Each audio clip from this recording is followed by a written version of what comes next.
सतनाम वाहिगुरु साहिब जियो। बिलावल महला पहला। गुरबचनी मन सहज ध्याने, हर कै रंग रता मन माने।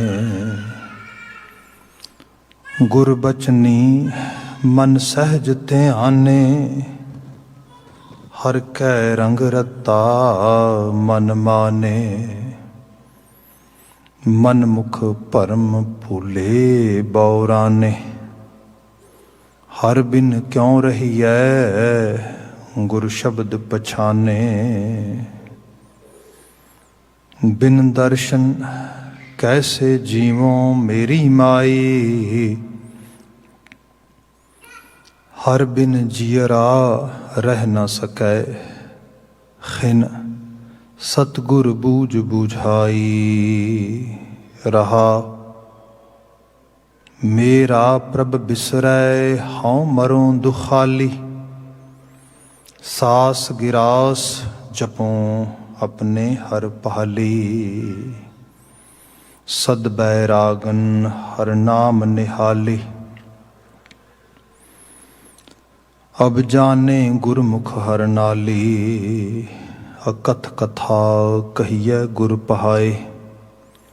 प्रभ आगम अगोचर दे दिखाए, बिन गुर करनी क्या कार कमाए। हाँ मैं मेट चलै गुर शब्द समाए, मन मुख विछुड़ै खोटी रास। गुरमुख नाम मिलै शाबास, हर कृपा तहारी दासन दास। जन नानक हर नाम तन रास, मन मुख विछुड़ै खोटी रास। गुरमुख नाम मिलै शाबास, हर कृपा तहारी दासन दास। जन नानक हर नाम धन रास।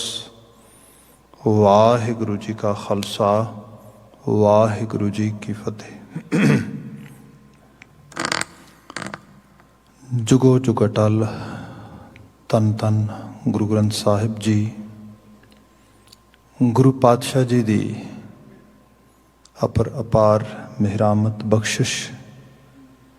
शाम समय सत्संगत दे पल असीं माण रहे हाँ। अजे हुणे गुरबाणी कीर्तन आप ਸਰੋਤ पा रहे सी। अगले समय विच गुर शब्द व्याख्या है। लड़ीवार गुरबाणी व्याख्यान विच बिलावल राग चल रहा है। धन गुरु नानक साहब द्वारा पहले जामे दे विच उचारण किए गए शब्दों विचों आप जी ने बिलावल राग के शुरुआती शब्दों का चौथा शब्द जो गुरु नानक साहब का इस लड़ी विच आखिरी शब्द बनता है। उस तो बाद गुरु अमरदास साहब जी की पावन रचना आएगी, वो बाणी रूप में स्रोत पाया है। बचन की व्याख्या रहाओ ते बंद तो प्रारंभ कर रहे हाँ। साहब रहमत करते ने, बिन दर्शन कैसे जीवों मेरी माई। हर बिन चीरा रह न सकै खिन, सतगुर बूझ बुझाई। रहाओ बिन दर्शन कैसे जीवों मेरी माई। अगेन बीते च असी जो शब्द विचार रहे थे उन्हें सीगा कि अपने आप नाल गल हो रही है। गुरबाणी का बहुता संदेश साडी मत नूं, साडे मन नूं, साडे अंदर की दुनिया नूं एड्रैस कर रहा है, ताकि असी जो सैल्फ डिसिपलिन आ उसनूं स्टैबलिश करिए, उसनूं स्थापित करिए, उस दे विच अपने आप नूं इनवॉल्व करिए। बंदे दी एक वड्डे लैवल ते टेंडेंसी या दा विहार देखा गया है। ये सब कासे दे सुधार दी वकालत करदा है, एडवोकेसी करदा है, उहदे वास्ते एफर्ट भी पाउंदा आ कि I want to reform my society, I want to reform my social, religious and other institutions. We really need some sort of political cleanliness or correctness, but at the same time we never pay attention toward our own world, inner world, our own mindset, our own psychic world, where most of us are carrying lots of misery and madness, which is leading toward our mistakes, even individually and as well as collectively, from community side, from social side, from society side. So ਉਸ ਰੂਪ ਦੇ ਵਿੱਚ ਬਿਲਕੁਲ ਵੀ ਬੰਦਾ ਧਿਆਨਾਰਥ ਨਹੀਂ ਹੁੰਦਾ। ਬਾਣੀ ਇਹ ਕਹਿ ਰਹੀ ਹੈ ਆਪਣੇ ਆਪ ਨੂੰ ਕਿਉਂ ਨਹੀਂ ਐਡਰੈਸ ਕਰਦਾ। ਅਸੀਂ ਲਿਟਰਲੀ ਤੌਰ ਤੇ ਕਿੰਨੀ ਵਾਰ ਇਹ ਸ਼ਬਦ ਵਿਚਾਰੇ ਨੇ ਕਿ ਪ੍ਰਥਮ ਹੈ ਮਨ ਪ੍ਰਬੋਧ ਹੈ ਆਪਣਾ। ਪਹਿਲਾਂ ਆਪਣੇ ਮਨ ਦਾ ਪ੍ਰਬੋਧਨ ਕਰ, ਪਹਿਲਾਂ ਆਪਣੇ ਆਪ ਦੇ ਉੱਤੇ ਕੰਮ ਕਰ, ਆਪਣੇ ਆਪ ਨੂੰ ਐਡਰੈਸ ਕਰ ਬੰਦੇ। ਕਿਤੇ ਮਹਾਰਾਜ ਬਿਆਨ ਕਰਦੇ ਕਿ ਮਮਾ ਮਨ ਸਿਉ ਕਾਜ ਹੈ, ਮਨ ਸਾਧੇ ਸਿਧ ਹੋਏ। ਪਹਿਲਾ ਕਾਰਜ ਹੀ ਮਨ ਦਾ ਆ। ਮਨ ਦੇ ਸਾਧਨ ਦੇ ਨਾਲ ਹੀ ਕੁਝ ਸਿੱਧੀ ਪ੍ਰਾਪਤ ਹੋ ਸਕਦੀ ਹੈ, ਕੁਝ ਸੁਧਾਰ ਹੋ ਸਕਦਾ ਆ। ਇਹ ਦਾਨੇ ਲੋਕਾਂ ਨੇ ਕਿਹਾ ਸਮਾਜ ਸੁਧਾਰਕ ਬਣ ਜਾਈ, ਰਾਜਸੀ ਨਿਜ਼ਾਮ ਸੁਧਾਰਕ ਬਣ ਜਾਈ। ਕਿਸੇ ਸੋਰਟ ਆਫ ਜੋ ਸੋਸ਼ਲ ਰਿਫਾਰਮ ਜਾਂ ਕਿਸ ਐਨੀ ਟਾਈਪ ਆਫ ਰਿਫਾਰਮ ਆ ਉਸ ਨੂੰ ਲੀਡ ਕਰ ਲਈ, ਪਰ ਪਹਿਲਾਂ ਅੰਦਰ ਦੀ ਦੁਨੀਆ ਨੂੰ ਤੇ ਕਿਸੇ ਹਾਇਰ ਲੈਵਲ ਦੇ ਸਕੂਲ ਆਫ ਥਾਟ ਦੇ ਨਾਲ ਅਲਾਈਨ ਕਰ, ਉਹਨੂੰ ਤੇ ਝਾੜੂ ਫੇਰ, ਉਹਦੀ ਤੇ ਕੁਝ ਸਾਫ਼ ਸਫਾਈ ਕਰ ਅੰਦਰ ਦੇ ਰੂਪ ਦੇ ਵਿੱਚ। ਤੇ ਇਹ ਅੰਦਰ ਦੀ ਸਫਾਈ, ਅੰਦਰ ਦੀ ਜਿਹੜੀ ਰਿਫਾਰਮੈਂਸ ਜਾਂ ਇਹਦੀ ਬਾਤ ਹੋ ਰਹੀ ਹੈ, ਇਹ ਬਹਿਰੂਨੀ ਦੁਨੀਆ ਦੀ ਤਰ੍ਹਾਂ ਰੌਲਾ ਰੱਪਾ ਪਾ ਕੇ ਜਾਂ ਕੁਝ ਖਾਸ ਲੋਕਾਂ ਦਾ ਮੁਹਾਜ ਇਕੱਠਾ ਕਰਕੇ ਜਾਂ ਕੁਝ ਇਸ ਤਰੀਕੇ ਨਾਲ ਨਹੀਂ ਹੋਣੀ। ਇਹ ਤੇ ਆਪਣੇ ਆਪ ਦੇ ਅੰਦਰ ਅਟੈਂਸ਼ਨ ਪੇ ਕਰਕੇ ਆਪਣੇ ਥਾਟਸ ਨੂੰ, ਆਪਣੇ ਰਾਵਾਂ ਨੂੰ, ਆਪਣੇ ਖਿਆਲਾਂ ਨੂੰ ਅੰਦਰ, ਜਿਵੇਂ ਕੇਸਾਂ ਨੂੰ ਅਸੀਂ ਕੰਘਾ ਫੇਰਦੇ ਹਾਂ ਤੇ ਗੁੰਝਲਾਂ ਕੱਢਦੇ ਹਾਂ ਉਹਦੀਆਂ, ਐਗਜ਼ੈਕਟਲੀ ਅੰਦਰ ਦੀ ਦੁਨੀਆ ਨੂੰ ਕਿਸੇ ਚੰਗੇਰੇ ਵਿਚਾਰਾਂ ਦੇ ਉਸ ਪ੍ਰੋਸੈਸ ਦੇ ਵਿੱਚੋਂ, ਉਸ ਕੰਘੇ ਦੇ ਵਿੱਚੋਂ ਕੱਢੀਏ ਤਾਂ ਕਿ ਇਹਨਾਂ ਦੀਆਂ ਉਲਝਣਾ ਸੁਲਝਣ ਕੁਛ ਕਿਸੇ ਰੂਪ ਦੇ ਵਿੱਚ। ਤੇ ਇਹਦੇ ਲਈ ਗੁਰੂ ਸਾਹਿਬ ਨੇ ਕ੍ਰਾਈਟੀਰੀਆ ਜੋ ਸਾਨੂੰ ਬਖਸ਼ਿਸ਼ ਕੀਤਾ ਆ ਮਾਡਰਨ ਵਰਲਡ ਦੇ ਵਿੱਚ, ਬਿਲਕੁਲ ਉਹਦੇ ਇਕੁਅਲੀ ਆ ਚੁੱਕਾ। ਇੱਥੇ ਜ਼ਿਕਰ ਆ ਰਿਹਾ ਸਭ ਬਿਆਨ ਕਰਦੇ, ਬਿਨ ਦਰਸ਼ਨ ਕੈਸੇ ਜੀਵੋ ਮੇਰੀ ਮਾਈ। ਮੇਰੀ ਮਾਈ, ਮਾਈ ਦਾ ਮਤਲਬ ਹੈ ਮਤ। ਕੌਨਸ਼ੀਅਸ ਗੱਲ ਕਰ ਰਹੀ ਹੈ, ਚੇਤਨਤਾ ਗੱਲ ਕਰ ਰਹੀ ਹੈ ਸਾਡੀ ਸੋਝੀ ਦੇ ਨਾਲ, ਸਾਡੀ ਜਿਹੜਾ ਸਾਡਾ ਵਾਈਜ਼ਰ ਪਾਰਟ ਆ ਸਾਡੇ ਜੀਵਨ ਦਾ ਜਾਂ ਸਾਡੇ ਬ੍ਰੇਨ ਦਾ ਜਾਂ ਸਾਡੇ ਮਾਈਂਡ ਦਾ, ਉਹਦੇ ਨਾਲ ਕਿ ਦੇਖ ਜਿੰਨੀ ਮਰਜ਼ੀ ਸਿਆਣਪ ਹੋਏ, ਜਿੰਨੀ ਮਰਜ਼ੀ ਕਜ਼ਾਕੀਅਤ ਚਲਾਕੀ ਹੋਏ, ਜਿਹੜੇ ਦਰਸ਼ਨ ਨੇ, ਹੁਣ ਇੱਥੇ ਦਰਸ਼ਨ ਦਾ ਮਤਲਬ ਰੱਬ ਜੀ ਦੇ ਦਰਸ਼ਨ ਨੇ। ਦਰਸ਼ਨ ਦਾ ਮਤਲਬ ਉਸ ਹਾਇਰ ਅਥਾਰਟੀ ਦਾ ਅਹਿਸਾਸ ਆ, ਉਹਦਾ ਐਕਸਪੀਰੀਅੰਸ ਆ। ਉਹਦੇ ਤੋਂ ਬਿਨਾਂ ਜ਼ਿੰਦਗੀ ਜੀਣ ਦਾ ਉਹ ਲਹਿਜ਼ਾ ਨਹੀਂ ਪ੍ਰਾਪਤ ਹੋਏਗਾ ਜੋ ਪ੍ਰਾਪਤ ਅਸੀਂ ਕਰਨਾ ਚਾਹੁੰਦੇ ਹਾਂ। ਇਹਦੀ ਬਾਤ ਹੋ ਰਹੀ ਹੈ ਕਿ ਬਿਨ ਦਰਸ਼ਨ ਕੈਸੇ ਜੀਵੋ ਮੇਰੀ ਮਾਈ। ਕਿਵੇਂ ਜੀਵਾਂਗੇ, ਕਿਵੇਂ ਇਸ ਜੀਵਨ ਨੂੰ ਐਗਜ਼ੈਕਟ ਉਸ ਲੈਵਲ ਤੇ ਮਾਣ ਪਾਵਾਂਗੇ, ਉਹਦੀ ਬਾਤ ਹੋ ਰਹੀ ਹੈ। ਹੁਣ ਇਸ ਨੂੰ ਇਸ ਲੈਵਲ ਤੇ ਜਾਣਨਾ, ਜਿਵੇਂ ਗੁਰੂ ਅਮਰਦਾਸ ਸਾਹਿਬ ਜੀ ਦੇ ਸ਼ਬਦਾਂ 'ਚ ਅਸੀਂ ਪੜ੍ਹਦੇ ਹਾਂ, ਇਹ ਮਨ ਚੰਚਲਾ ਚਤੁਰਾਈ ਕਿਨੇ ਨਾ ਪਾਇਆ। ਉਹ ਮਨ ਤੂੰ ਬਹੁਤ ਚੰਚਲ ਹੈ, ਬਹੁਤ ਚਲਾਕ ਹੈ ਤੇ ਚਤੁਰਾਈਆਂ ਵੀ ਬਹੁਤ ਜਾਣਦਾ ਹੈ, ਇਹਦੇ ਨਾਲ ਤੇ ਕੁਝ ਨਹੀਂ ਪ੍ਰਾਪਤ ਹੋਣਾ। ਫਿਰ ਤੈਨੂੰ ਕਿਸੇ ਨਾ ਕਿਸੇ ਦਾ ਤੇ ਪਿਛਲੱਗ ਬਣਨਾ ਪਏਗਾ, ਕਿਸੇ ਨਾ ਕਿਸੇ ਦਾ ਡਿਸਾਈਪਲ ਤੈਨੂੰ ਅਖਵਾਉਣਾ ਪਏਗਾ ਤੈਨੂੰ, ਕਿਉਂਕਿ ਇੱਕ ਲੈਵਲ ਆ ਕਿ ਮਨ ਆ, ਸਾਡੀ ਮਤ ਆ, ਸਾਡਾ ਅੰਦਰ ਦਾ ਕੋਈ ਵੀ, ਭਾਵੇਂ ਇੰਟਲੈਕਟ ਕਹਿ ਲਈਏ, ਭਾਵੇਂ ਉਹ ਆਪਣਾ ਵਾਈਜ਼ਰ ਪਾਰਟ ਕਹਿ ਲਈਏ, ਉਸ ਨੂੰ ਕਿਤੋਂ ਨਾ ਕਿਤੋਂ ਤੇ ਥਾਟ ਰਿਫਲੈਕਟ ਹੋ ਕੇ ਆਏਗਾ ਨਾ। ਜਿਵੇਂ ਚੰਦਰਮਾ ਆ, ਬੜੀ ਸੋਹਣੀ ਲੱਗਦੀ ਉਹਦੀ ਚਾਨਣੀ, ਉਹ ਹਨੇਰੇ ਨੂੰ ਦੂਰ ਕਰ ਦਿੰਦਾ ਆ। ਬਿਲਕੁਲ ਦੁੱਧੇ ਰੰਗ ਦੇ ਵਿੱਚ ਇੱਕ ਤਰ੍ਹਾਂ ਦਾ ਮਿਲਕੀ ਕਰੀਮੀ ਕਲਰ ਜਿਹੜਾ ਆ, ਵਾਈਟ ਕਲਰ ਜਿਹੜਾ ਆ, ਉਹ ਰਾਤ ਦੇ ਸਮੇਂ ਦੇ ਵਿੱਚ ਧਰਤੀ ਦੇ ਸੀਨੇ 'ਤੇ ਬਖੇਰ ਦਿੰਦਾ ਆ। ਪਰ ਜੇ ਡੀਪ ਲੈਵਲ 'ਤੇ ਦੇਖਿਆ ਜਾਏ ਤਾਂ ਉਹ ਸਿਰਫ ਲਾਈਟ ਰਿਫਲੈਕਟ ਕਰਦਾ ਆ। ਉਹਦਾ ਕੋਈ ਆਪਣਾ ਸੋਰਸ ਆਫ ਲਾਈਟ ਨਹੀਂ ਹੈਗਾ। ਐਗਜ਼ੈਕਟਲੀ ਜਿਹੜੀ ਸਾਡੀ ਦੁਨੀਆ ਆ, ਅਸੀਂ ਦੇਖੀਏ ਜੋ ਕੁਝ ਵੀ ਅਸੀਂ ਵਿਹਾਰ ਵਿੱਚ ਕਰਦੇ ਹਾਂ, ਆਪਣੇ ਜੀਵਨ ਦੇ ਕਿਰਦਾਰ ਵਿੱਚ ਅਡਾਪਟ ਕਰਦੇ ਹਾਂ, as a person, as a persona ਜੋ ਰਿਫਲੈਕਟ ਹੁੰਦਾ ਸਾਡੇ ਵਿੱਚੋਂ, ਉਹਦਾ ਕੋਈ ਨਾ ਕੋਈ ਸੋਰਸ ਤੇ ਹੈ। ਉਹ ਸਾਨੂੰ ਗਿਆਨ ਦੇ ਰੂਪ ਵਿੱਚ, ਸਮਝ ਦੇ ਰੂਪ ਵਿੱਚ, ਜੀਵਨ ਦੇ ਕਿਸੇ ਤਜਰਬੇ ਦੇ ਰੂਪ ਵਿੱਚ ਪ੍ਰਭਾਵਿਤ ਕਰਦਾ ਆ। ਉਹਦੇ ਵਿੱਚੋਂ ਇਹ ਚੀਜ਼ ਨਿਕਲ ਕੇ ਆਉਂਦੀ ਹੈ। ਸਾਹਿਬ ਮਹਾਰਾਜ ਬਿਆਨ ਕਰਦੇ, ਬੰਦੇ ਦੇਖ, ਕਿਸੇ ਹਾਇਰ ਅਥਾਰਟੀ ਦੇ ਦਰਸ਼ਨ ਨੂੰ ਮੰਨਣ ਦਾ ਯਤਨ ਕਰ। ਹੁਣ ਇਹਨੂੰ ਸਰਲ ਭਾਵ ਵਿੱਚ ਲਿਆਵਾਂ, ਬਹੁਤ ਸਿੰਪਲ ਵਰਡਸ ਦੇ ਵਿੱਚ। ਅਕਾਲ ਪੁਰਖ ਵਾਹਿਗੁਰੂ ਦੇ ਡਰ ਵਿੱਚ ਰਹਿਣਾ, ਰੱਬ ਦੇ ਭੈ ਵਿੱਚ ਰਹਿਣਾ, ਰੱਬ ਦੇ ਅਹਿਸਾਸ ਨੂੰ ਸੁਰਤ ਵਿੱਚ ਰੱਖਣਾ।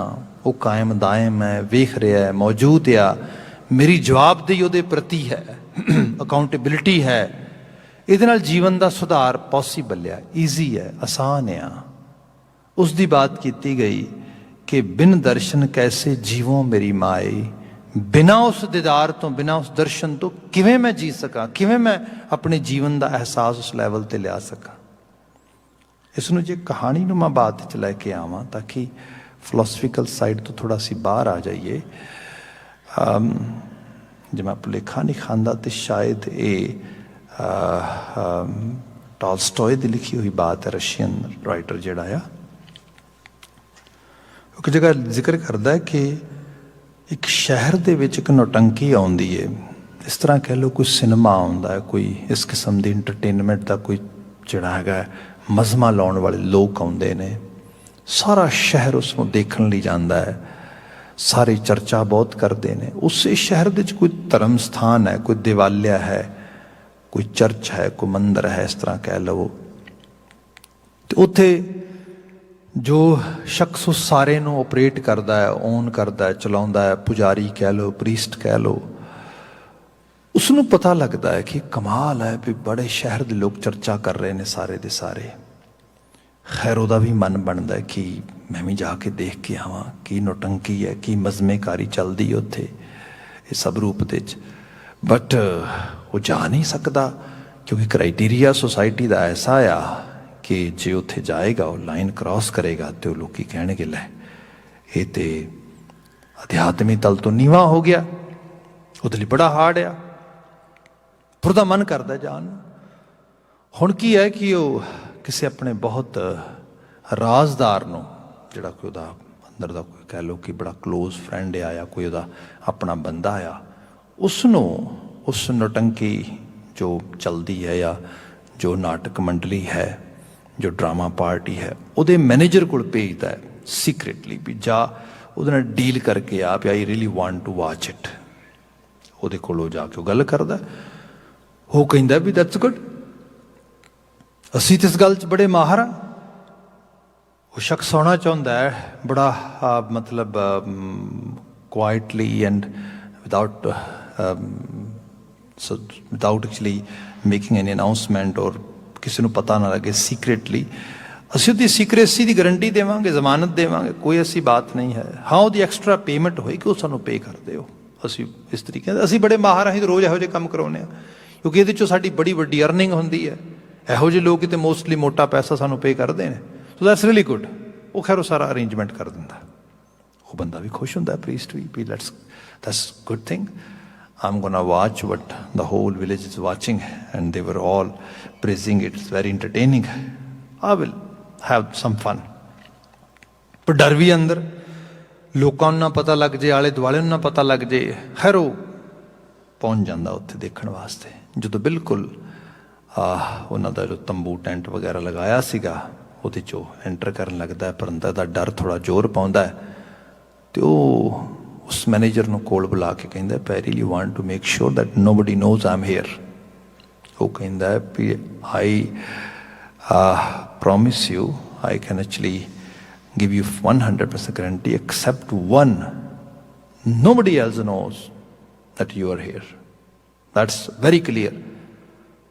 वो ਜਦੋਂ ਇਹ ਗੱਲ ਕਹਿੰਦਾ ਨਾ except one, ਉਹ ਕਹਿੰਦਾ oh my gosh, whom you have told, ਕਿਹਨੂੰ ਦੱਸਿਆ ਤੂੰ, ਕਿਸ ਨੂੰ ਇਹ ਬਾਤ ਤੂੰ ਮੇਰਾ ਰਾਜ਼ ਬਿਆਨ ਕਰਤਾ, ਆਖਿਰਕਾਰ ਕੌਣ ਹੈ ਸ਼ਖਸ ਜਿਹਨੂੰ ਇੱਕ ਨੂੰ ਤੂੰ ਦੱਸਿਆ, ਪਤਾ ਹੈ ਜਿਹਨੂੰ। ਉਹ ਕਹਿੰਦਾ ਵੀ unfortunately Mr. Sir, I cannot actually hide this visit from that one because it's beyond my control. ਉਹ ਕਹਿੰਦਾ who is that one? ਮੈਨੂੰ ਤੇ ਪਤਾ ਲੱਗਾ ਤੂੰ ਮੈਨੇਜਰ ਹੈ, ਤੂੰ ਓਨਰ ਹੈ, ਤੈਨੂੰ ਪਤਾ ਹੈ ਸਾਰਾ, ਤੂੰ ਸਾਰਾ ਕੁਝ ਅਰੇਂਜਮੈਂਟ ਕਰੇਗਾ। ਹੋਰ ਕੌਣ ਹੈ ਜਿਹਨੂੰ ਤੂੰ ਕਹਿ ਰਿਹਾ ਵੀ I cannot hide, I cannot actually stop him or her to knowing this, to know this actually my visit. ਉਹ ਕਹਿੰਦਾ ਵੀ ਇਹ ਉਹ ਆ ਜਿਹਦਾ ਤੂੰ ਰੌਲਾ ਹਰ ਰੋਜ਼ ਆਪਣੇ ਧਰਮ ਮੰਦਰ ਚ ਪਾਉਣਾ ਆ। ਉਹ ਕੌਣ ਹੈ? ਕਹਿੰਦਾ ਰੱਬ, ਉਹਨੂੰ ਸਭ ਪਤਾ ਹੈ। ਬਾਕੀ ਕਿਸੇ ਨੂੰ ਪਤਾ ਹੋਏ ਨਾ ਹੋਏ, ਉਹਨੂੰ ਪਤਾ ਹੈ, ਉਹ ਤੋਂ ਮੈਂ ਨਹੀਂ ਲੁਕੋ ਸਕਦਾ। ਇੱਕਦਮ ਉਹ ਕਹਿੰਦਾ ਕਿ ਉਹ ਅਹਿਸਾਸ ਚ ਆਉਂਦਾ ਸ਼ਖਸ ਜਿਹੜਾ ਆਪਣੇ ਆਪ ਨੂੰ ਧਰਮ ਦਾ ਪੇਸ਼ਵਾ ਜਾਂ ਆਗੂ ਅਖਵਾਉਂਦਾ ਸੀਗਾ, ਓ ਹੋ ਮੈਂ ਤੇ ਜੇ ਕਿੱਥੇ ਖੜਾ, ਇਹ ਸ਼ਖਸ ਤੇ ਅੱਗੇ ਨਿਕਲ ਗਿਆ ਮੇਰੇ ਤੋਂ, ਇਹ ਤੇ ਉਹਦੇ ਦਰਸ਼ਨ ਚ ਜੀ ਰਿਹਾ। ਇਹ ਹੈ ਦਰਸ਼ਨ। ਮਤਲਬ ਜਦੋਂ ਤੁਹਾਨੂੰ ਅਹਿਸਾਸ ਹੋਏ ਕਿ ਆਖਿਰਕਾਰ ਬੰਦੇ ਲੁਕਾਏਗਾ ਕਿਹਦੇ ਤੋਂ, ਛੁਪਾਏਗਾ ਕਿਹਦੇ ਤੋਂ, ਉਹ ਤੇ ਕਾਇਮ ਦਾਇਮ ਹੈ, ਮੌਜੂਦ ਹੈ, ਹਾਜ਼ਰਾ ਹਜ਼ੂਰ ਹੈ, ਜ਼ਾਹਰਾ ਜ਼ਹੂਰ ਹੈ। ਇੱਥੇ ਸਾਹਿਬ ਨੇ ਬਿਆਨ ਕੀਤਾ ਕਿ ਬਿਨ ਦਰਸ਼ਨ ਕੈਸੇ ਜੀਵੋ ਮੇਰੀ ਮਾਈ। ਮੈਂ ਇਸ ਓਲੇ ਪਰਦੇ 'ਚ ਨਹੀਂ ਜੀ ਸਕਦਾ ਕਿ ਕਿਸੇ ਨੂੰ ਨਹੀਂ ਪਤਾ ਆ ਇਸ ਰੂਪ ਵਿੱਚ ਕੋਈ ਗੱਲ ਨਹੀਂ, ਮੈਂ ਛੁਪਾ ਲਿਆ, ਮੈਂ ਚਲਾਕੀ 'ਚ, ਮੈਂ ਬੜਾ ਕਲੈਵਰ ਆ। ਮੱਤੇ ਕਿਹੜੀਆਂ ਗੱਲਾਂ ਕਰਦੀਆਂ ਤੂੰ? ਜਿਸਨੇ ਸਭ ਕੁਝ ਸਿਰਜਿਆ ਉਹਨੂੰ ਸਭ ਪਤਾ ਆ। ਇਸ ਤੋਂ ਬਿਨਾਂ ਜਿਉਣਾ ਨਹੀਂਗਾ, ਆਪਣੇ ਆਪ ਨੂੰ ਧੋਖਾ ਦੇਣਾ ਆ। So do not try to cheat yourself at all. Be honest with yourself. ਹਰ ਸਮੇਂ ਅਹਿਸਾਸ ਵਿੱਚ ਰਹਿ, ਉਹਨੂੰ ਸਭ ਪਤਾ ਆ ਜੋ ਤੇਰੇ ਅੰਦਰ ਵੀ ਹੈ, ਜੋ ਬਾਹਰ ਵੀ ਹੈ। ਐ ਮੇਰੀ ਮੱਤ, ਇਹ ਖਿਆਲ ਰੱਖ, ਇਹਨਾਂ ਖਿਆਲਾਂ ਵਿੱਚ ਜੀ। ਇਹ ਹੈ ਦਰਸ਼ਨ, ਇਹ ਹੈ ਉਹਦੀ ਮੌਜੂਦਗੀ। ਕਿਉਂਕਿ ਗੁਰੂ ਮਹਾਰਾਜ ਬਾਣੀ 'ਚ ਬਿਆਨ ਕਰਦੇ ਕਿ ਕਰਤੇ ਕੁਦਰਤੀ ਮੁਸ਼ਤਾਖ, ਉਹਦੀ ਮੁਸ਼ਤਾਖੀਅਤ ਜਿਹੜੀ ਏ ਕੁਦਰਤ ਦੇ ਜ਼ਰਰੇ ਜ਼ਰਰੇ 'ਚ ਮੌਜੂਦ ਹੈ। ਕਿਵੇਂ ਬਾਗੀ ਹੋਵਾਂਗੇ, ਕਿਵੇਂ ਮੁਨਕਰ ਹੋਵਾਂਗੇ ਉਹਦੇ ਤੋਂ? ਇਹੀ ਦਰਸ਼ਨ ਹੈ ਉਹਦਾ, ਜਿਹਨੂੰ ਭਾਈ ਗੁਰਦਾਸ ਜੀ ਕਹਿੰਦੇ ਅੱਖੀਂ ਅੰਦਰ ਵੇਖਦਾ ਦਰਸ਼ਨ ਵਿੱਚ ਦਿਸੈ, ਉਹੀ ਤੇ ਹੈ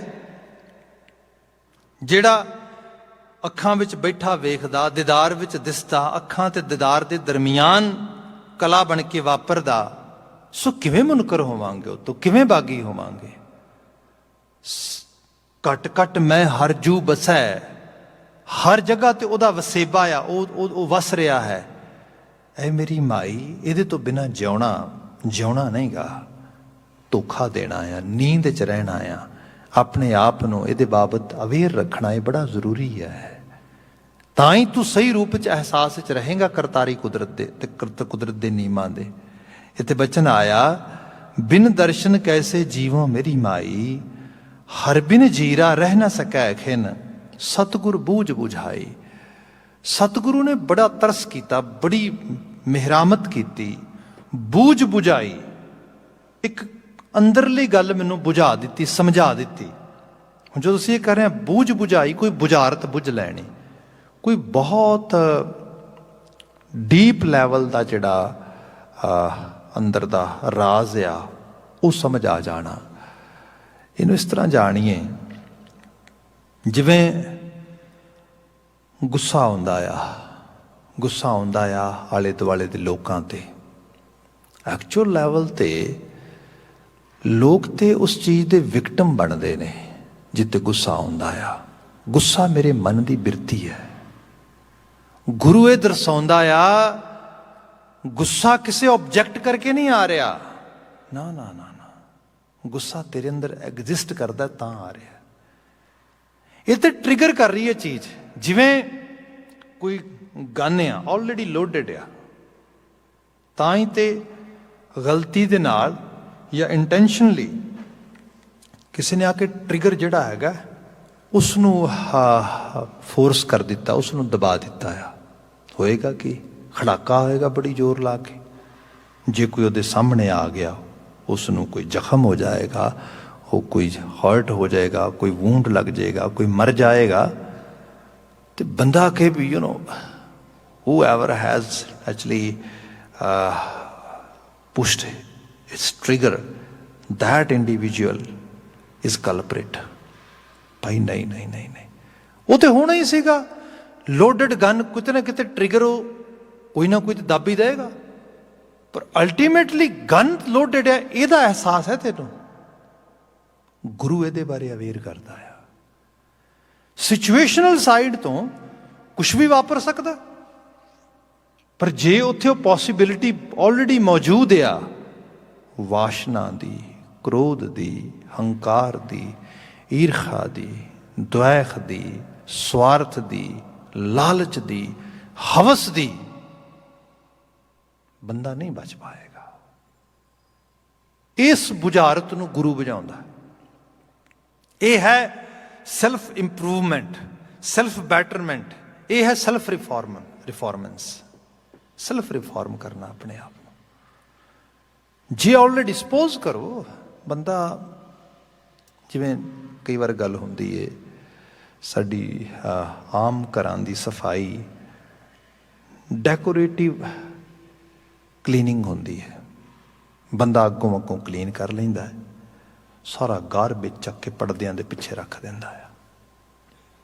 ਜੇ ਕੋਈ ਵਾਕਿਆ 'ਚ ਹੀ ਬਾਹਰੋਂ ਵਿਜ਼ਟਰ ਘਰ ਦੇ ਵਿੱਚ ਅੰਦਰ ਡੀਪ ਲੈਵਲ 'ਤੇ ਵਿਜ਼ਿਟ ਕਰਨ ਲਈ ਆ ਜਾਏ ਤੇ ਉਹ ਸਾਰਾ ਪਾ ਜੁਗੜ ਜਾਂਦਾ ਆ ਕੀ ਬਣਿਆ ਪਿਆ, ਸਾਰੀ ਗੰਦਗੀ ਪਈ ਹੈ, ਬਲਕਿ ਕਈ ਜਗ੍ਹਾ 'ਤੇ ਬੜਾ ਜਾਲਾ ਲੱਗਾ ਪਿਆ, ਬੜੀ ਧੂੜ ਮਿੱਟੀ ਕਈ ਮਹੀਨਿਆਂ ਦੀ ਪਈ ਹੈ। ਓ ਮਾਈ ਗॉश, ਇਹ ਸਾਰਾ ਕੁਛ ਫਿਰ ਪਤਾ ਲੱਗਦਾ ਵੀ ਉਹ ਹੋਏ ਤੇ ਬਹੁਤ ਜ਼ਿਆਦਾ ਜਿਹੜਾ ਆ ਅਨਸਿਵਿਲਾਈਜ਼ਡ ਜਾਂ ਬੜੇ ਅਸਭਿਅਕ ਜਿਹੇ ਗੰਦੇ ਜਿਹੇ ਲੋਕ ਨੇ, ਇਹਨਾਂ ਨੂੰ ਤਾਂ ਰਹਿਣ ਸਹਿਣ ਦਾ ਹੀ ਨਹੀਂ ਪਤਾ। ਬਾਹਰੋਂ ਚਮਕ ਦਮਕ ਆ ਸਾਰੀ, ਐਕਚੁਅਲੀ ਬੰਦੇ ਦੀ ਜਿਹੜੀ ਇੱਕ ਸਿਵਲ ਜੀ ਜੋ ਇਹ ਡੈਮੋਸਟ੍ਰੇਟ ਕਰਦਾ ਆ, ਸਿਵਲ ਜਿਹਾ ਜਿਹੜਾ ਬਿਹੇਵੀਅਰ ਆ, ਇਹ ਮੋਸਟਲੀ ਐਵੇਂ ਦਾ ਹੀ ਹੈ।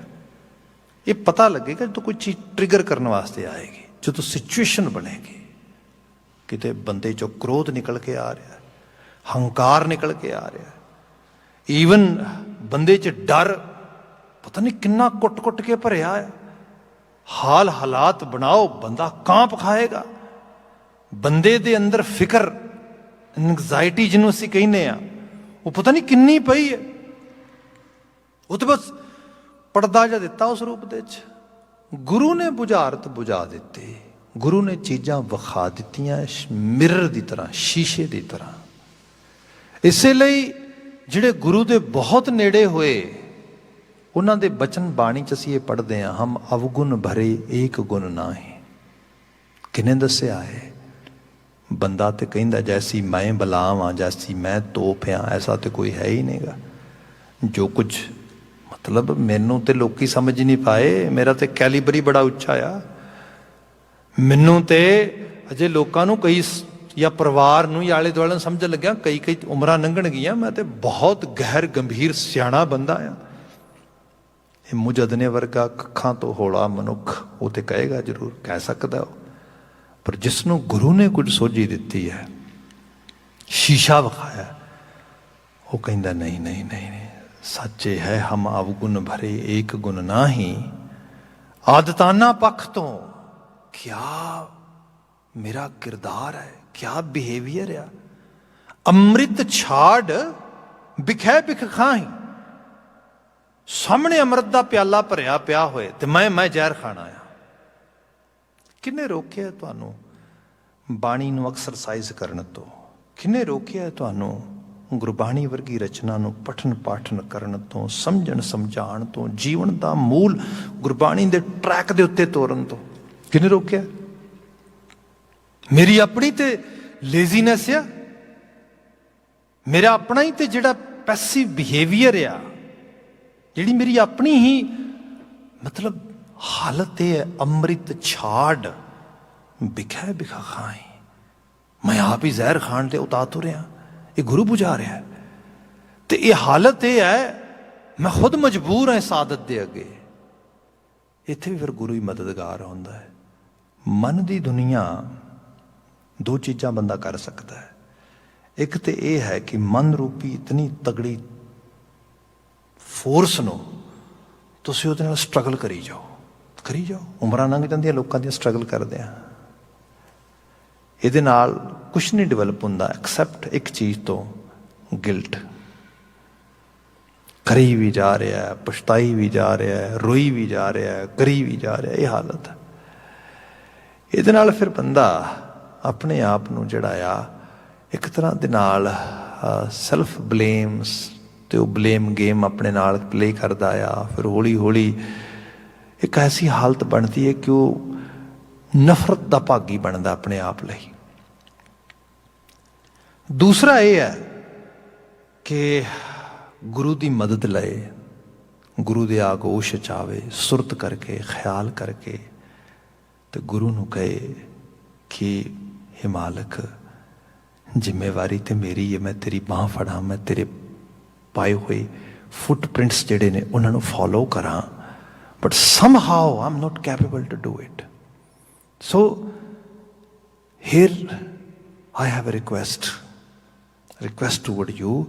हम अंधुले अंध बिखै बिखराते, क्यों चालें गुर चाली, अन्ने आ ਜ਼ਹਿਰ ਨਾਲ ਭਰੇ ਪਏ, ਤੇਰੀ ਚਾਲ ਨਹੀਂ ਚੱਲ ਸਕਦੇ, ਤੇਰੇ ਰਾਹ ਤੇ ਨਹੀਂ ਤੁਰ ਸਕਦੇ।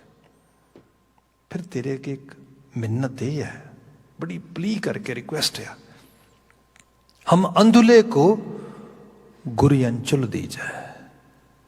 ਅੰਨੇ ਨੂੰ ਨਾ ਤੇ ਦਿਸ ਪਾਉਣਾ, ਨਾ ਉਹਨੇ ਰਾਹ ਫੋਲੋ ਕਰ ਪਾਉਣਾ। ਤੂੰ ਨਾ ਆਪਣਾ ਆਂਚਲ, ਆਪਣਾ ਪੱਲਾ ਫੜਾ ਦੇ ਕੁੱਟ ਕੇ,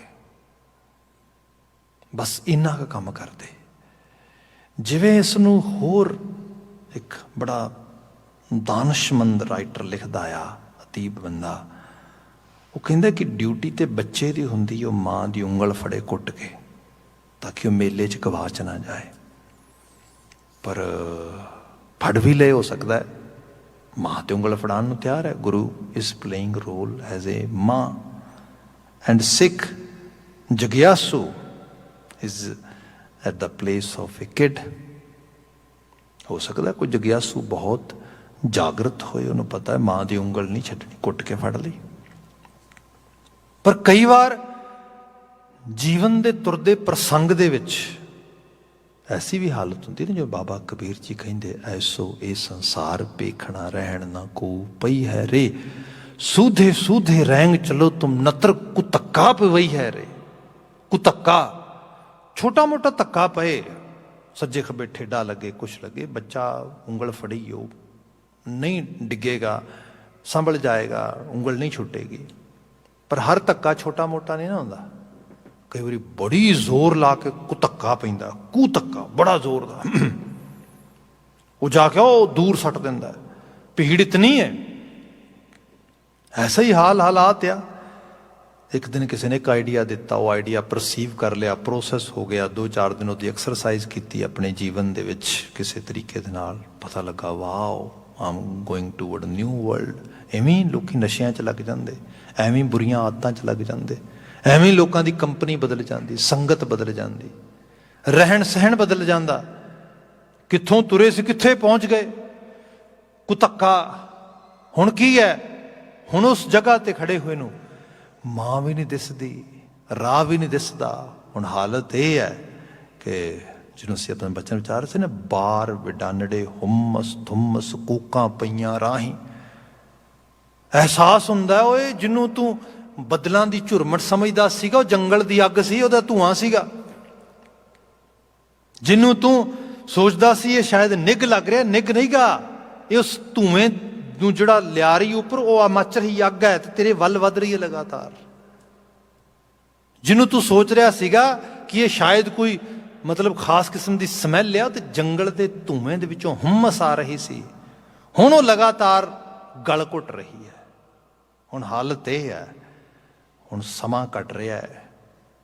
ਜਿਵੇਂ ਸਮਾਂ ਕੱਟ ਰਿਹਾ ਹੈ, ਹਾਲਾਤ ਖਰਾਬ ਹੋ ਰਹੇ ਨੇ, ਦਮ ਵੀ ਘੁੱਟ ਰਿਹਾ ਹੈ, ਹੁਣ ਜਾਏ ਤੇ ਜਾਏ ਕਿੱਧਰ? ਹੁਣ ਐਸੇ ਹਾਲਾਤਾਂ ਦੇ ਵਿੱਚ ਤੇ ਫਿਰ ਬੰਦਾ ਚੀਕਾਂ ਹੀ ਮਾਰੇਗਾ, ਰੌਲਾ ਹੀ ਮਾਰੇਗਾ, ਹੋਰ ਕੀ ਹੈ। ਇਹੋ ਜਿਹੇ ਰੌਲੇ ਤੇ ਕੁਰਲਾਹਟ ਦੀ ਹਾਲਤ ਫਿਰ ਇਹ ਹੈ, ਕਿਤੇ ਕੋਈ ਮੈਂਟਲ ਹੈਲਥ ਦਾ ਪੇਸ਼ੈਂਟ ਬਣ ਜਾਂਦਾ ਹੈ, ਕਿਤੇ ਕੋਈ ਮਾਨਸਿਕ ਤੌਰ ਤੇ ਬਿਮਾਰ ਹੋ ਜਾਂਦਾ ਹੈ, ਕਿਤੇ ਕੋਈ ਹੋਰ। ਇਹੀ ਚੀਜ਼ਾਂ ਨੇ ਸਾਰੀਆਂ। ਗੁਰੂ ਮਹਾਰਾਜ ਦੀ ਬਾਣੀ ਤੇ ਵਿਆਖਿਆਨ ਦੇ ਵਿੱਚ ਜਿਵੇਂ ਉਸ ਅਦੀਬ ਦੀ ਦਾਨਸ਼ਮੰਦ ਦੀ ਬਾਤ ਕਰ ਰਹੇ ਹਾਂ, ਉਹਨੇ ਕਿਹਾ ਸਿਆਣਾ ਜਗਿਆਸੂ ਇਸ ਤੋਂ ਇੱਕ ਕਦਮ ਅੱਗੇ ਤੁਰਦਾ ਹੈ, ਜਿਹਨੂੰ ਕਹਿ ਲਓ ਕਿ ਸਮ ਸੋਰਟ ਆਫ ਥਿੰਕਿੰਗ ਅਹੈਡ ਕਰਨੀ। ਉਹਨੇ ਕਿਹਾ ਡਿਊਟੀ ਤੇ ਮੇਰੀ ਏ, ਮੈਂ ਉਂਗਲ ਫੜਾਂ, ਗਵਾਚ ਨਾ ਜਾਵਾਂ ਕਿਤੇ। ਉਹ ਕਹਿੰਦੇ ਛੱਡੋ ਪਰ ਉਂਗਲ ਨਹੀਂ ਫੜਨੀ। ਉਹ ਕਹਿੰਦਾ ਮਾਂ ਤੇਰੇ ਅੱਗੇ ਕੀ ਮਿੰਨਤ ਹੈ, ਤੇਰਾ ਬੜਾ ਤਰਸ ਆ, ਤੂੰ ਮੈਨੂੰ ਆਪਣੀ ਉਂਗਲ ਆਫਰ ਕੀਤੀ ਹੈ ਕਿਉਂਕਿ ਮੈਂ ਇਹਨੂੰ ਫੜ ਸਕਦਾ ਤੇ ਇਹਦੇ ਨਾਲ ਮੈਂ ਤੇਰੇ ਨਾਲ ਵਾਕ ਕਰ ਸਕਦਾ। ਪਰ ਮਾਂ ਮੈਨੂੰ ਪਤਾ ਆ ਸੰਸਾਰ 'ਚ ਨਤਰ ਕੋ ਧੱਕਾ ਦੀਵਾ ਹੀ ਹੈ, ਕੋ ਧੱਕੇ ਥੋੜੇ ਪੈ ਰਹੇ ਨੇ। ਭੁੱਲ ਜਾਏਗਾ ਨਾ ਗੁਰੂ ਯਾਦ ਰਹਿਣਾ, ਨਾ ਗੁਰੂ ਦਾ ਰਾਹ ਯਾਦ ਰਹਿਣਾ, ਕੁਛ ਵੀ ਨਹੀਂ ਯਾਦ ਰਹਿਣਾ। ਇਸ ਕਰਕੇ ਇੱਕ ਤਰਸ ਕਿਉਂ ਨਹੀਂ ਕਰਦੀ ਮਾਂ, ਮੈਨੂੰ ਉਂਗਲ ਨਾ ਫੜਾ ਆਪਣੀ, ਨਾ ਮੈਂ ਨਹੀਂ ਫੜਨੀ ਤੇਰੀ ਉਂਗਲ। ਤੂੰ ਇੱਕ ਕੰਮ ਕਰ, ਮੇਰੀ ਬਾਂਹ ਫੜ ਲੈ। ਜੇ ਤੂੰ ਬਾਂਹ ਫੜ ਲਈ ਨਾ, ਜਿੰਨੇ ਮਰਜ਼ੀ ਧੱਕੇ ਪੈਣ, ਇਹ ਮੇਰੇ ਹੱਥ ਦਾ ਗ੍ਰਿਪ ਥੋੜਾ ਜਿਹਾ ਉਂਗਲ ਛੱਡ ਦੇਗਾ। ਨਾ ਨਾ, ਇਹ ਤੇ ਤੇਰੇ ਹੱਥ ਦਾ ਗ੍ਰਿਪ ਆ। ਜਿਹਨੇ ਬਾਂਹ ਫੜ ਲਈ ਤੇ ਫਿਰ ਬਾਂਹ ਨਹੀਂ ਛੱਡੇਗਾ ਤੂੰ। ਇਹ ਸੱਚ ਹੈ। ਬਾਂਹ ਜਿਨ੍ਹਾਂ ਦੀ ਪਕੜੀ ਹੈ ਤਰ ਪਈ ਹੈ, ਬਾਂਹ ਨਾ ਛੋਟੀ ਹੈ। ਫਿਰ ਭਾਵੇਂ ਧਰਤੀ ਇੱਧਰ ਦੀ ਇੱਧਰ ਹੋ ਜਾਏ, ਤੂੰ ਬਾਂਹ ਥੋੜਾ ਛੱਡੇਗਾ। ਇਹ ਉਹਦਾ ਕਰਮ ਹੈ, ਇਹ ਉਹਦਾ ਤਰਸ ਆ। ਇਹਨੂੰ ਗੁਰੂ ਨਾਨਕ ਸਾਹਿਬ ਨੇ ਬਿਆਨ ਕੀਤਾ, ਕਰਮ ਖੰਡ ਕੀ ਬਾਣੀ ਜ਼ੋਰ, ਤਿੱਥੈ ਹੋਰ ਨਾ ਕੋਈ ਹੋਰ, ਤਿੱਥੈ ਜੋਤ ਮਹਾਬਲ ਸੂਰ, ਤਿਨ ਮੈਂ ਰਾਮ ਰਿਹਾ ਭਰਪੂਰ, ਤਿੱਥੈ ਸਿੱਤੋ ਸਿੱਤਾ ਮਹਿਮਾ ਮਾਹੇ। ਉੱਥੇ ਫਿਰ ਐਸੀ ਹਾਲਤ ਬਣਦੀ ਹੈ। ਸਿੱਤੋ ਸਿੱਤਾ ਦਾ ਮਤਲਬ ਰਾਮ ਸੀਤਾ ਵਾਲਾ ਕਨਸੈਪਟ ਨਹੀਂ ਹੈਗਾ ਇੱਥੇ, ਉਹ ਦਸ਼ਰਥ ਪੁੱਤਰ ਤੇ ਉਹਦੀ ਨੂੰਹ ਤੇ ਉਹਦੀ ਕਹਾਣੀ, ਨਾ ਨਾ ਨਾ। ਇਹ ਤੇ ਹੈ ਕਿਸੇ ਚੀਜ਼ ਨੂੰ ਸੀਣ ਦੇ ਨਾਲ, ਸੋਇੰਗ ਦੇ ਨਾਲ, ਕਿਸੇ ਚੀਜ਼ ਨਾਲ ਕਿਸੇ ਚੀਜ਼ ਨੂੰ ਗੰਢ ਦੇਣਾ, to make some sort of attachment, ਉਹਦੀ ਗੱਲ ਹੋ ਰਹੀ ਹੈ ਇਹਦੇ 'ਚ। ਦੋ ਤਰ੍ਹਾਂ ਦੀਆਂ ਜਿਹੜੀ ਇਹ ਖਾਸ ਕਰਕੇ ਨੀਡਲ ਸੋਇੰਗ ਦੁਨੀਆ ਤੇ ਪੁਰਾਣੇ ਸਮੇਂ ਤੋਂ ਮਸ਼ਹੂਰ ਰਹੀ ਹੈ। ਇੱਕ ਹੈ ਜਿਵੇਂ ਆਮ ਕਰਕੇ ਏਸ਼ੀਅਨ ਜਿਹੜੀਆਂ ਨੀਡਲਸ ਹੁੰਦੀਆਂ ਸੀਗੀਆਂ ਜਾਂ ਸੂਈ ਹੁੰਦੀ ਸੀਗੀ, ਉਦੋਂ ਉਹਨੂੰ ਯੂਜ਼ ਕੀਤਾ ਜਾਂਦਾ ਸੀਗਾ। ਤੇ ਇਸ ਤਰ੍ਹਾਂ ਹੁੰਦਾ ਸੀਗਾ ਕਿ ਉਹਦੇ ਪਿਛਲੇ ਪਾਸੇ ਧਾਗਾ ਪੈਂਦਾ ਸੀ, ਉਹਨੂੰ ਅੱਗੇ ਅੱਗੇ ਐਵੇਂ ਤੋਰੀ ਜਾਂਦੇ ਸੀ, ਧਾਗਾ ਪਿੱਛੇ ਪਿੱਛੇ ਉਸ ਚੀਜ਼ ਨੂੰ ਸਿਵੀ ਜਾਂਦਾ ਸੀਗਾ।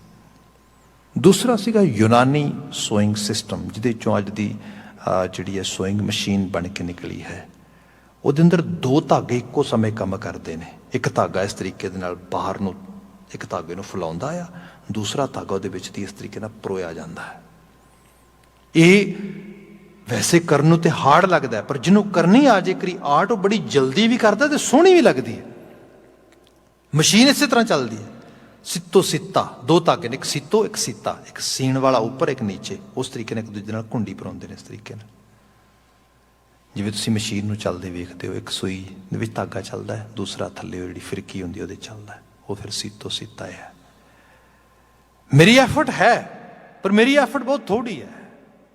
ਵੱਡੀ ਐਫਰਟ ਇੱਕ ਹੋਰ ਫੋਰਸ ਦੀ ਹੈ ਜਿਹੜੀ ਉਹਦੇ ਨਾਲ ਉਹਨੂੰ ਸੀ ਰਹੀ ਹੈ। ਇਹ ਹੈ ਸਿੱਤੋ ਸਿੱਤਾ ਮਹਿਮਾ ਮਾਂ ਹੈ। ਇਹ ਗੁਰੂ ਤੂੰ ਤਰਸ ਕਰ ਦਿੱਤਾ, ਤੂੰ ਸੀ ਲਿਆ ਆਪਣੇ ਨਾਲ ਮੈਨੂੰ, ਮੇਰੀ ਥੋੜੇ ਜਿਹੇ ਯਤਨ ਨੂੰ। ਜੇ ਸਪੋਜ਼ ਕਰੋ ਮੇਰਾ ਯਤਨ ਇੱਕ ਜ਼ੀਰੋ ਕੁ ਜਿੰਨਾ ਹੀ ਹੋਏ, ਥੋੜਾ ਜਿਹਾ ਹੀ ਹੋਏ, ਨਾ ਮਾਤਰ ਜ਼ੀਰੋ ਜਿੰਨਾ, ਮੈਂ 2-4 ਜ਼ੀਰੋਆਂ ਲਾ ਦਿਆਂ, ਉਹ ਜ਼ੀਰੋ ਹੀ ਨੇ। ਗੁਰੂ ਤਰਸ ਕਰੇ, ਉਹਦੇ ਸਾਹਮਣੇ ਇੱਕ ਏਕਾ ਲਗਾ ਦੇ, ਆਂਕੜਾ ਬਣ ਜਾਏਗਾ ਪੂਰਾ ਨੰਬਰ 100। ਐਕਚੁਅਲੀ ਆਹੀ ਚੀਜ਼ ਹੈ। ਜਿੱਥੇ ਗੁਰੂ ਤਰੁੱਠ ਪਏ ਤੇ ਅਹਿਸਾਸ ਇਹ ਆ ਜਾਏ, ਗੁਰੂ ਦਾ ਵਿਸ਼ਵਾਸ ਵੱਧ ਜਾਏ, ਬਲੀਵ ਉਸ ਪਾਸੇ ਨੂੰ ਤੁਰ ਪਵੇ, ਤੇ ਗਹਿਰੇ ਤਲ ਤੇ ਬੰਦੇ ਨੂੰ ਲੱਗੇ ਕਿ ਨਹੀਂ, ਮੇਰੇ ਗੁਰੂ ਨਾਲ ਅੰਗ ਸੰਗ ਰਹਿਣ ਦੀ ਬਾਤ ਮੇਰੀ ਸੁਰਤ ਨੇ ਅਪਣਾ ਲਈ ਹੈ। ਮੈਂ ਸਵੇਰੇ ਉੱਠ ਕੇ ਬਾਣੀ ਪੜ੍ਹਨੀ ਹੈ, ਸ਼ਾਮ ਬਾਣੀ ਪੜ੍ਹਨੀ ਹੈ, ਗੁਰਦੁਆਰੇ ਜਾਣਾ ਆ। ਐਕਚੁਅਲੀ ਇਹੀ ਹੈ ਸੀਪਣਾ, ਇਹ ਹੈ ਜੁੜਨਾ, ਅਟੈਚਮੈਂਟ ਆ, ਰਿਲੇਸ਼ਨਸ਼ਿਪ ਇੱਕ ਤਰ੍ਹਾਂ ਦੀ ਹੈ। ਇਹ ਸੂਝ ਆ ਗਈ, ਇਹ ਬੁੱਝ, ਇਹ ਜਿਹੜੀ ਚੀਜ਼ ਬੁੱਝ ਲਈ, ਬੁਝਾਰਤ ਬੁੱਝ ਲਈ ਮੈਂ। ਇਹ ਮੈਥਡੋਲੋਜੀ ਹੈ। In today's world, we talk it as a methodology. What is a methodology to attain anything, to gain anything, to get at a point where you can see some sort of results. This is the methodology, and the Guru has offered us. Here Guru Nanak Sahib is saying, मेरे गुरु ने सतगुर बूझ बुझाई, उन्हें मैनू बुझा दिती है, ये चीज समझा दिती, ये चीज पकड़ च आ गई, ओदा सदका, by following the path of my Guru, by following the path of or methodology of my Guru, what I'm able to do, हर बिन जीरा रह ना सकै खिन, खिन होंदा बड़ा थोड़ा जिहा समा, थोड़े जे मात्र, थोड़े जे पल वे। साडी जिहड़ी मैमरी है ना, ये कमाल है वैसे कुदरत ने क्या बनाया है तो सारे का सारा ये एक बायोकैमिस्ट्री का कॉन्सैप्ट ही है सारा अंदर।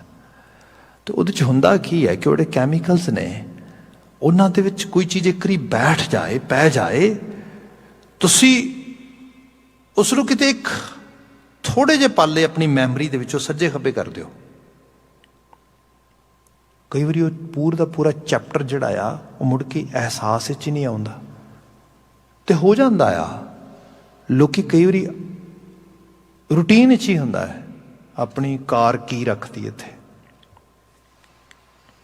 2 घंटे 4 घंटे बाद याद है, oh I forget my car की, where I left it, I don't know, I have no idea, लभदा रहा, आखिर किसी ने क्या पई है, आप किने रखी है भाई, इस तो तेरे तो बिना तो कोई आया ही नहींगा।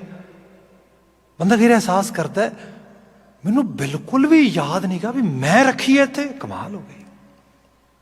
वो जिहड़ी मैमरी सीगी वो बिल्कुल जिवें बिल्कुल डिलीट ही हो गई विचों। खिन है थोड़ी जी, बहुत थोड़े जे समय च कोई एक्ट होया है, विसर गई। ਇਹੋ ਜਿਹੀਆਂ चीज़ां विसर ਜਾਂਦੀਆਂ ਹਨ ਬੰਦੇ ਨੂੰ। इत्थे गुरु साहब ने बयान किया कि उस खिन क्या हर बिन जीरा रह ना सका खिन। बंदा कहता थोड़े जे समय लिए, थोड़े जे समय लिए मैनू रब ना भुले, पर वो पता नहीं केड़ा थोड़ा जिहा पल होएगा, हो सकता उही पल हो जिहड़ा मैनू कदी याद ही ना रहे। एक्चुअली इन्हू गुरु साहब ने ना एक मैटाफोरिक वे नाल बड़ा एक्सीलेट करके बड़े हायर लैवल की अत कथनी च जाके एग्जाम्पल करता है ताकि तुहानू समझ आ जाए। I don't want that sort of memory loss at all. Oh my psyche, oh my conscious, oh my mind, oh my wisdom, please always have a connection with toward Vaheguruji. Try to live under the impression, under the school of thought, under the idea that Vaheguru is always present, omnipresent. And that is the only method you can see some sort of improvement in your behavior, some sort of correction in your character. And Guru Nanak Sahib is saying, it's a blessing. This is the main message in this Shabad. The rest of Shabad is explaining a little bit in detail, which we are going to discuss tomorrow at the same time as Vaheguru will allow us the time. Today, I'm leaving it here. So please forgive me for my mistakes. Again, we are praying for our farmers who are fighting for their rights. Vaheguru may bless them chaddi kala and success in their goal. Thank you very much for listening. Say here, Vaheguru Ji ka Khalsa, Vaheguru Ji ki Fateh.